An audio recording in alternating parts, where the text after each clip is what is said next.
On today's show, Jamal Murray is number 34 on the NBA Locked On 100.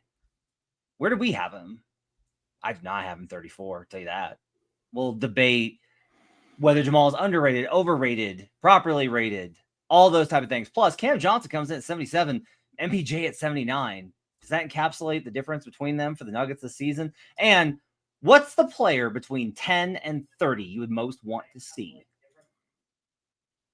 next to Nikola Jokic? All that and more on No Jinx and Locked On Nuggets.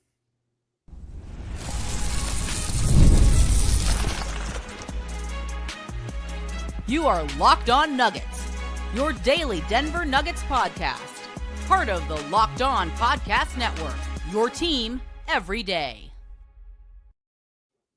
Welcome to Locked On Nuggets, your daily Denver Nuggets podcast, part of the Locked On Podcast Network, your team every day. Thanks for joining us and making us part of your day. Being with us Monday through Friday, hanging out with me, Ryan Blackburn, Swipa, as we roll through the offseason, getting you set for in just 3 short weeks. NBA training camp opens for your Denver Nuggets and what they hope will be one of the most exciting and really promising right now seasons in franchise history. On today's show, we're going to talk to you about the NBA Locked On 100 some more. We're going to switch gears from Nikola Jokic to Jamal Murray and his placement on it. Was he too high? Was he too low? We're going to go back and forth on that. We're going to talk about Cam Johnson and MPJ and where they wound up. And we're going to ask, what's the best fit if we're going to put that player that everyone dreams of, the player that's an actual all-star next to Nikola. Nikola's never played next to an all-star, all-NBA guy. Who would that be from the Locked On 100 if we go between 10 and 30? I've got a guy in mind already, and I bet it's going to be the same player that you have. I actually think we're going to be universal on this one. Okay, we'll see how it goes. Thanks for joining us. Make sure to hit the like and subscribe button if you're watching at youtube.com/LockedOnNuggets. We do appreciate you doing that for us. Give us a 5-star review if you're hanging out Spotify or Pocket Casts. I love that one. Give us a review. It helps out a ton. Leave us a 5-star review. Let us know what you think about the upcoming season, what you think about the show. We do appreciate all of your feedback on the show.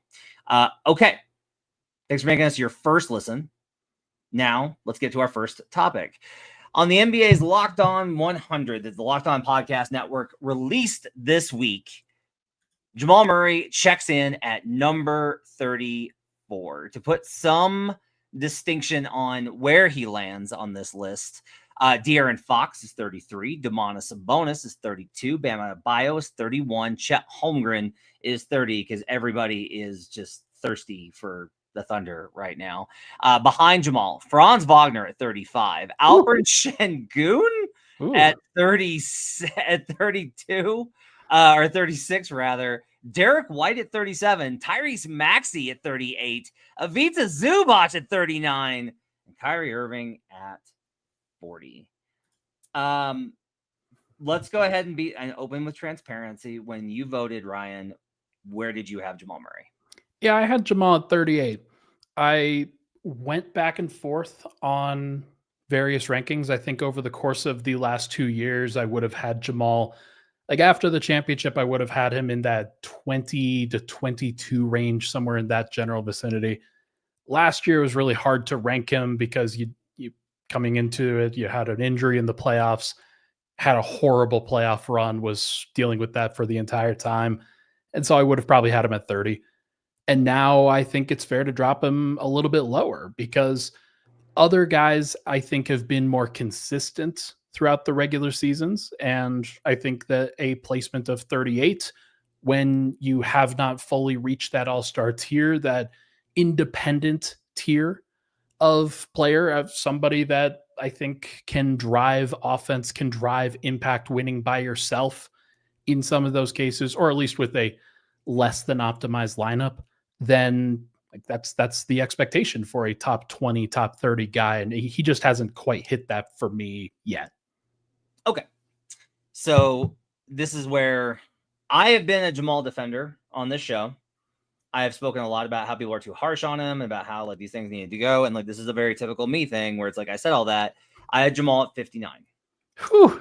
And Ryan thinks that's ridiculous when I will go up and down this list. I will go like Jared Allen is one of the most impactful centers in the league. He's a great defender. He's a great rebounder. He doesn't get hurt. He plays every game. He's really consistent. He's played at an all-star level for a team that was number one. Like all of that. You want to say that he's better than him? Fine, because I've got him within that same range.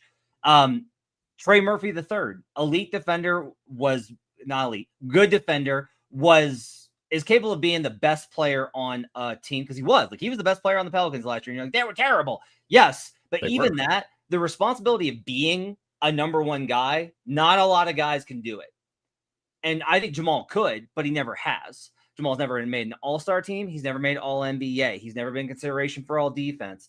He has never passed these things. If we got past all of these and then he had a clean injury history, that would be different, but he doesn't. He also has injury concerns and misses games routinely because of knee soreness and everything else. He does have a high level of inconsistency game to game, moment to moment. His great games are great. His bad games are not good at all. I don't consider him a defensive strength.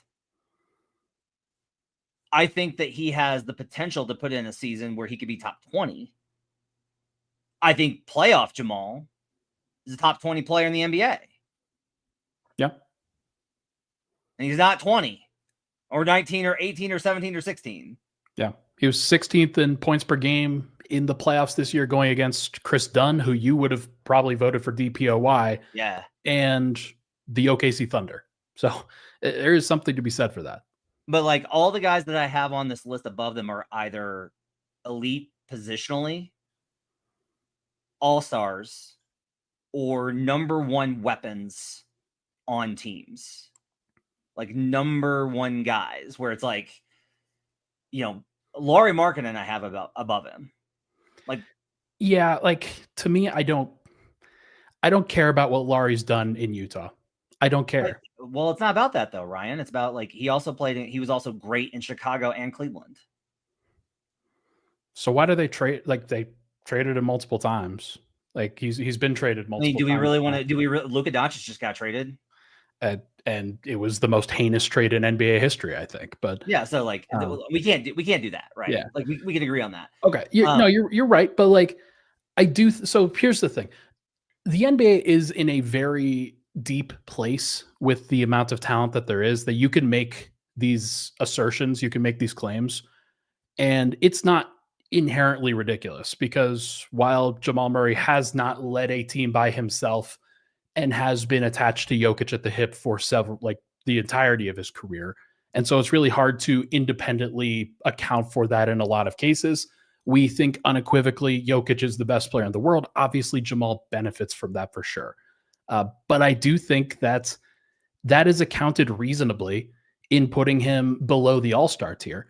He's not below the 50s. Like that's not like, okay. So the difference here really is that I think it's totally fine for you to have where you have him. Like I don't have him that high, but I get it. I understand.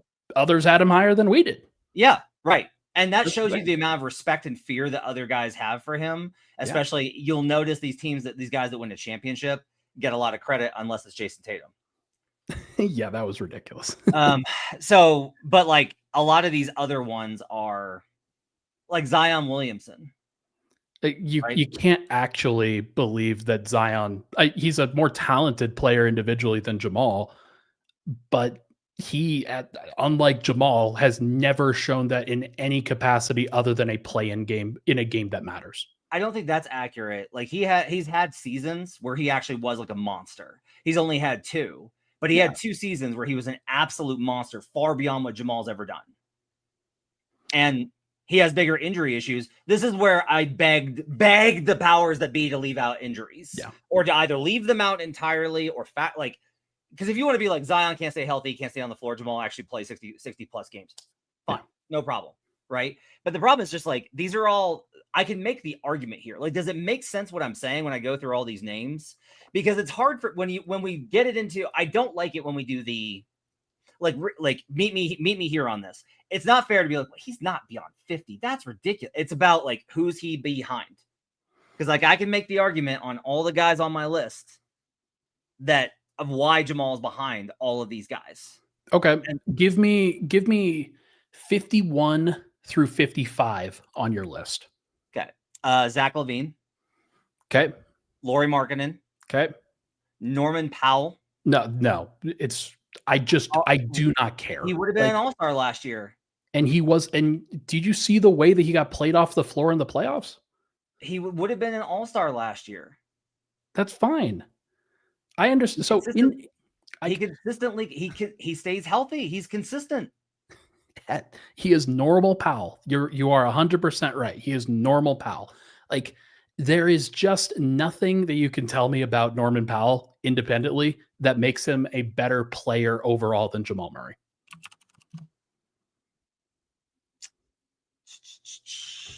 Talk for a second about that while I pull something up. Okay. Jamal Murray has, in all of these cases, the toughest perimeter defender that he faces every single time. There is no question that he is the head of the snake when it comes to defending Denver's two-man game. Joker is the front court. Already you're off the rails. Like, they're defending Joker. They're defending Joker. Come on. Okay, well, who's guarding Jamal Murray in a Clippers series? Joker brings the ball up the floor half of the time, Ryan. Like, come on. That's inaccurate. But Jamal is defended by Chris Dunn. Jamal is defended by Lou Dort. Jamal is defended by all of these players that you have the utmost respect for, that are their sole purpose in the game is to slow him down. That's all these guys do. That's all they're capable of doing in some cases, is just to slow down that two-man game and slow down that action. And when you have that kind of respect, part of it is because, like, Denver doesn't have another ball handler that they can really trust in those cases that they could loop the ball off to. Okay, so that looks like to me that Jamal has been higher every single season other than 2017, other than this year. And Matt, I just can't understand why you're over-indexing on this particular season when you have a full 5-year arc of him being at a higher. You just said you didn't want to do that with Lauri Markkanen. You only want to consider Utah. Let's talk about that on the other side. We'll come back and we'll talk more about it. We'll see if we can get to a consensus here, because I think it's totally reasonable for where Ryan's at, and I'm going to try and defend my position. We'll do that as we continue here on Locked On Nuggets. Time to fuel up and turn it up with 5-Hour Energy Transfusion. This grape, ginger, and lime flavored shot brings the iconic taste of a golf course favorite to a non-alcoholic boost. Perfect for sinking birdies or making great memories with friends. It's a hole-in-one for your energy game. Whether you're out on the course and just need a little extra push to power through your day, 5-Hour Energy Transfusion delivers the clubhouse flavor you love without ever leaving the green.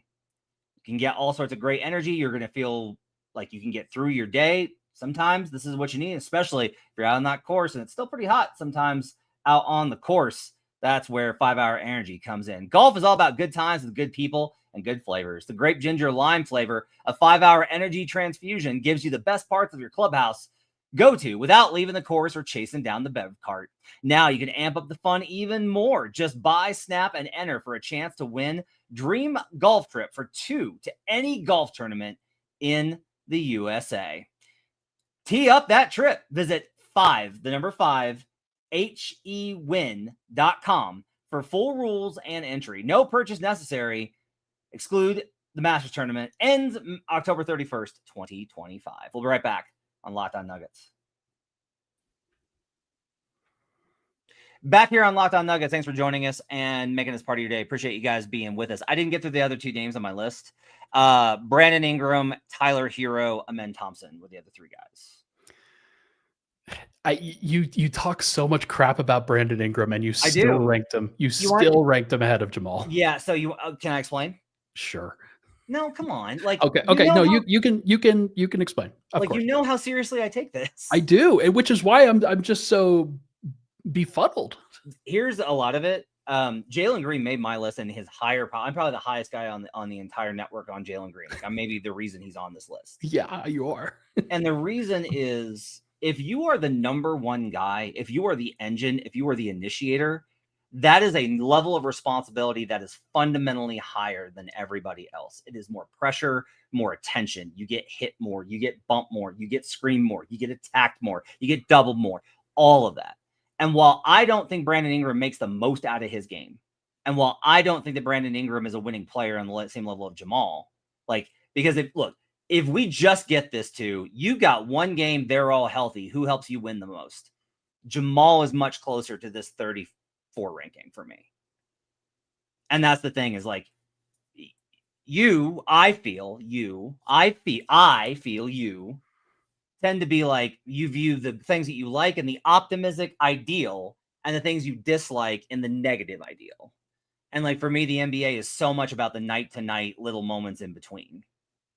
And Ingram's overall production is higher. His overall consistency is higher. Like, you're getting 25 out of Ingram almost every night. Like, that going into that game. Isn't that because, like, okay, so I think we are seeing the through line here for the guys that you like. You are giving more respect. And it's funny that I, as somebody who was like, I'm going to value the starters over the bench guys, and you argued against that, versus now we are kind of in that first option versus second option debate. You are giving more credit to the horrible first options as opposed to the average second options a lot of the time. Because I think if you take these horrible first options and you put them next to Nikola Jokic. So let's put that into practice then. I'm going to say you're going to make a trade. Jordan Poole and Brandon Ingram for Cam Johnson and Jamal Murray. Yeah. Are the Nuggets a better basketball team? That's a fair argument, Ryan. It's a fair argument. I would say that's not the right kind of construct. I think that if you just swap Ingram and Jamal, what does that look like? I can't honestly say that they're a better team. I can't say they're a better team because of the way that Ingram plays. And that's a real credit to Jamal. And like, maybe that's the end of this, is like Jamal sacrifices because he has to for Yoke. Now, like, this isn't something that Jamal wanted for his career, but like, he's done it. I don't know. He got the money. Yeah, but that's not what he wants. What he wanted to be, Ryan. Yeah, of course. The injury definitely changed that for him, and that's something that I think really fundamentally changed sort of the outlook. The injury did not change that he wasn't going to be better than Nikola Jokic. Oh, I mean, he might have wanted to be, but I think he, more than just about anybody, understands that there are levels to like what they do. And like, don't get me wrong, there's guys on this list where like, Julius Randle, I think, is a great example of this, where it's like Julius has 2 All-NBA selections, was just awesome in the playoffs, plays multiple positions, can handle, can pass, can create, has been the number 1 option, like all of these type of things. But if you're like, who's more of a winning player, Jamal Murray or Julius Randle? I'd be like, Jamal Murray. No question. I mean, I had Julius Randle at 48, so like it's not unreasonable to kind of have them in that tier. Like, all I'm really kind of trying to, but the biggest thing I'm trying to make a difference, a kind of an argument here of just like, I'm not insane. That's all I'm really trying to get to here. Like, I get it. Obviously the network disagrees with me, right? Yeah, like I would definitely say, because I mean, there are players that I have a blind spot on, and this isn't necessarily a blind spot. Like this is just how you feel. But I'll say just in general that I looked at this as more than just a year-over-year exercise. I looked at this as I'm trying to think about this in the grand scheme of things, as opposed to like, here's like, because everybody has a different way, and we weren't given any criteria for how to accomplish this. Everybody was given, pick your like top 100 players. That was basically the premise of it. There were no like guardrails placed up here. I wanted to kind of look at it as a lens through where I see the NBA at right now, as opposed to like, hey, here on September 9th, like who is the 59th best player in the NBA? That's not like, because I just think that this stuff changes so dynamically over the course of this time. I want to hit this. Ashford says, would Jamal be a winning first option on any other team? I am not so sure. No. Well, no, I don't know. So this is the thing though. We don't know the answer to that question. I don't think you can say he's not, Ryan. Yeah, I guess I'm leaning towards no, obviously, but like you're right. It's not definitive. Well, and that's the whole thing. If you free him up, and he gets to decide everything on the floor, and he gets to navigate all the space on the floor, and he gets the preferences on how the actions initiate, and he gets to get to whatever shot he wants, and he gets the usage of all these kind of opportunities, right? A center who can go above the rim. Right. Yeah. Then what does that look like? But like I will say, like on this list, Derek White is behind him, and I cannot that's one I cannot comment. Sure. I had Derek White on 37 on my personal list, and Jamal at 38. Yeah, so we're in lockstep on a lot of these guys and where their general ranking is. I think we just disagree on Jamal specifically. And that's tough because I do think that Jamal's excellent, and like the headline here is just gonna be Matt thinks he's not a top 50 player. But is that true? I don't think that that's true. I think it's like if we factor in injuries, consistency, and everything else, and it's like, you know, I defended him all throughout that early start of the season when the pitchforks were out, on every show, and all of these things, and I was like, look, you're gonna have to give it time. And he had a great stretch in the middle of the season. Yes, he did. I'm just trying to be as accurate as possible. And I do give a lot of credit for guys. I understand why for you, you're like, big deal. You took a lot of shots on a bad team. And for me, I'm like, he navigated the pressure of being faced with being the number one thing on the scouting report and was still able to produce. I think you and I have a different impression of where Jamal ranks on the scouting report. Yeah. Like, I think you think it's like, Jamal and Nikola are like the top line. It's not just that. It's more about, hey, when the Nuggets are going to initiate their perimeter actions, it's Jokic is going to do it sometimes, but Jamal's going to start with the ball in his hands a lot of the time, dribble into a set, and then set up Jokic. That's how Denver likes to operate their stuff. Dragutin says Matt just trying to piss Jamal off so much that he becomes an all-star. The thing is like this is going to be like I wouldn't be surprised if I caught heat about it. There was snide comments made about it when it's just like I try so hard to be down the line on him, and like 21-6 is really good. His efficiency is really good. I've talked about all the growth that he's made as a passer, but to me, this honestly is a lot about how I think the other guys on this list are maybe disrespected and underrated. Yeah, Trey Murphy's like 21-5. Yeah, but he's also a way better defender, Ryan. He's a good defender. He's a way better defender in the regular season. Yeah, I'll say that. No, he's a way better defender in the playoffs. He's a way better defender in any situation. We don't know that. On Mars, in any sort. Come on, man. Like, I would say worse offensive player. Do you think Jamal is actually pretty good in the playoffs defensively? I think he steps it up. Yeah. Yeah. Okay. It's Swipa with Jokic and you with Jamal. That's where that is. Coming up, Cam Johnson's number 77, MPJ's number 79. We'll talk about it coming up on Locked On Nuggets.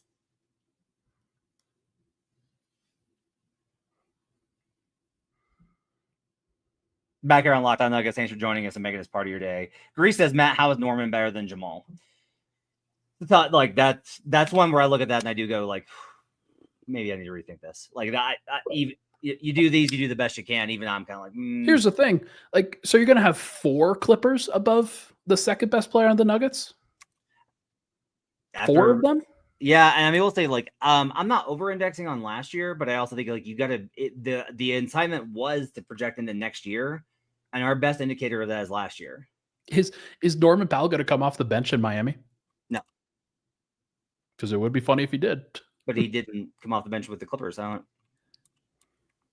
We just don't know what it's going to look like in Miami. I think they're going to want to play big, and they're probably going to want to have a defensive guard next to Tyler Hero, and you're probably going to have a fair amount of lineups where it's David Mitchell, Tyler Hero, Andrew Wiggins. I'll say that like by the end of next year, I'll be like, no. It's like Jamal's like 30 spots higher than 100%. I want to give, but I do think like you have to give Norman credit for like he was carrying him more than Harden was those first 2 months. He was that good, man. He cooked Denver in those early. Remember that game that you were stressing about? I do remember, believe me. Oh, that's why this is. No, that's not why this is. That's why this is. No, you assign emotional rigor mortis to me because like some guy decided that he wanted to play good against the Nuggets. That is not the reason. Okay, let's go. Can we show the rest of the list before we get to the 71 to 80? I want to note one more thing here. Okay.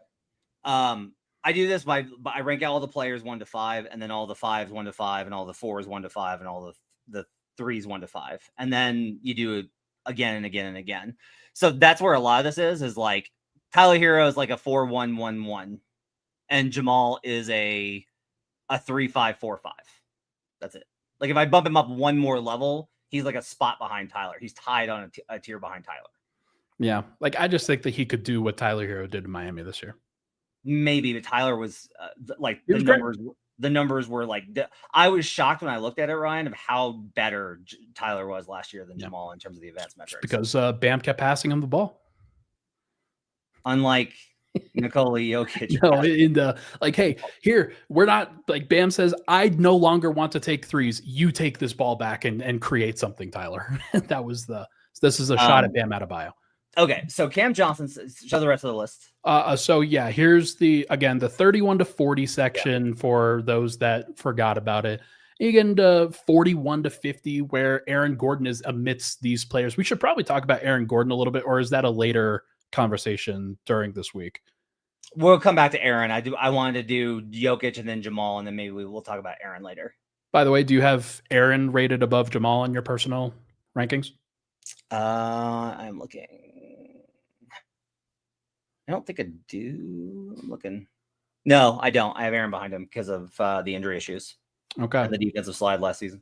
I agree for what it's worth. Then you've got Rudy Gobert. Joel Embiid dropped to 52. I am so infuriated that Rudy is 51. Okay. Tell me about it. He's the best rim protector in the NBA. Yes. I had him at 56, and I don't think he's the best rim protector in the NBA anymore. Who's better? Who's better? I think you could put Zubats there. Go look at the numbers. It's not even. I looked at all the rim deterrence numbers. It's not even close. I'll take a look. Yeah, go look. It will shock you.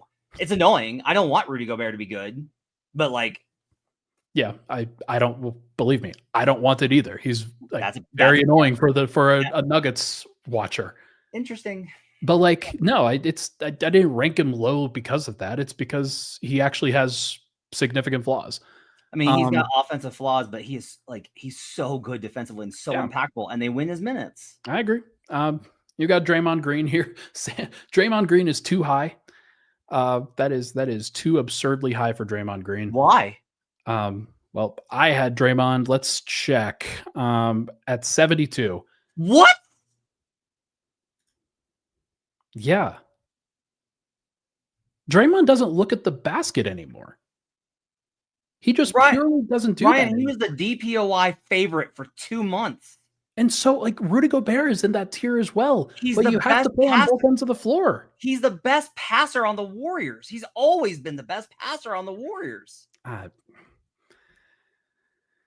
Okay, fine. Fine. You will probably have Steph Curry lower than 5, correct? Which is where the rest of them had him. I have him 8. I had him like 12. I don't think the Warriors are going to be good. We're gotta send this over to Locked On Warriors. Sure. Cam Johnson. Who cares? There's 61 to 70. It's so subjective. It is very subjective. Caruso shows up at 68, by the way. That's a little high, but still very good. And then you get into the 71 to 80 range where, yes, you get Paul George 76, Cam Johnson 77, so disrespectful. Drew at 78, which is funny because we had the discussions that we've had offline. And then Michael Porter at 79 and Cooper Flagg at 80. Matt, Cooper Flagg, sick. head of Locked On NBA is Locked On Mavericks, by the way. You never do rookies on these lists. It's you can never do rookies on these lists. Cam Johnson 77 versus MPJ 79. What do you think about that? I think it's fair. So on my personal list, I had Michael Porter at 76 and I had Cam Johnson at 70. I think that it's the right range for those guys. They are in that general tier where they are solid, like above average starters at the small forward position. They are very similar in their games, slightly different kind of funhouse versions of each other. Definitely flawed, but still impactful players, not in the kind of borderline all-star tier like Jamal is or Aaron is. You have to have them lower than that, but they're still very good players. I had Cam 85 and I had MPJ 98 was where I came in on him. So I'm 19 off of consensus on MPJ. For me, it's like he started to have back issues last year. He's a defensive liability. His rebounding is inconsistent, and he doesn't have a floor game. Yeah. His shooting is why he's in the top 100, and he's contributed to a winning team. And I've spoken very highly of Mike. Yeah. But so you had Jokic at 1, you had Jamal at 59, you had Aaron somewhere in the 60s, I would guess. Yep. You had Mike at 95. Yep. Was Christian Brown on your list? I don't think he got there for me. I'm curious, he was 93. Okay. So Denver did have 5 top 100 players there. I was wondering because the Nuggets, again, they did win 50 games somehow, and it wasn't because of their bench. So I'm curious. I follow a podcaster who doesn't think 50 is any sort of, it doesn't matter. That guy's a moron. That guy's a straight up idiot. Let me tell you. But no, I just think that. So Denver was a top 10 team last year.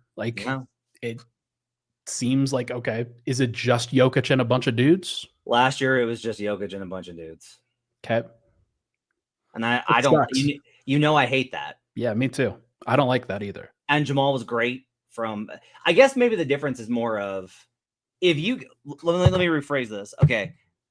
If you look at, if you rank Jamal by that stretch between January and March, then he's under 30. Yeah. To me. Probably. If you take Aaron's playoffs, Aaron is like a top 30 guy, right? If you take the beginning part of the season where Mike was honestly the second best player on the team for 2 months, clearly, then Mike's probably inside the top 60 to 50. But you have to take it all. Yeah. And that's the problem is a lot of this is I'm always going to I have Chris Paul way too high.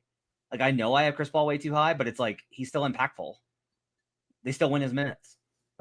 It still works. Yeah. It makes you better. He does. Before we get out of here, we should definitely answer this question that you had. Who's the best fit from 10 to 30 next to Jokic? My answer is Evan Mobley, Matt. Oh, that's such a good one. That's a really good one, Ryan. Yeah. That's a really good one. The options are Anthony Edwards, Jalen Brunson, Kevin Durant, Cade, Siakam, Kawhi, AD, Mobley, Jaren, LeBron, Rudy. No, I'm going to have my list. Sorry. I figured we would use the actual. Yeah, you should use the actual list. I'm just blanking on which number I should be on.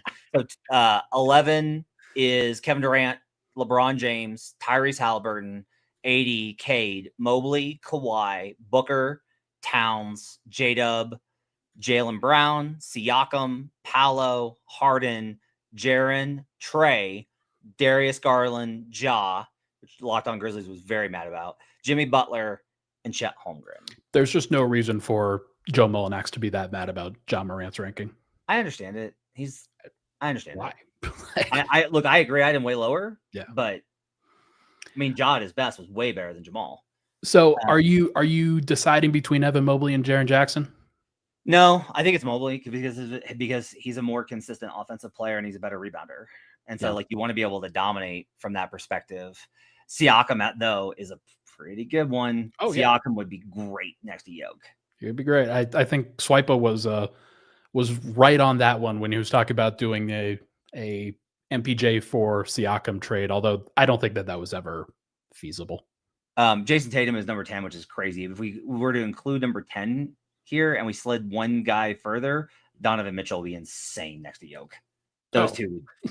Yeah, unbelievable. We think about what Jamal does. I mean, Tatum would be insane next to Yoke as well. He'd play the DHO game exceedingly well.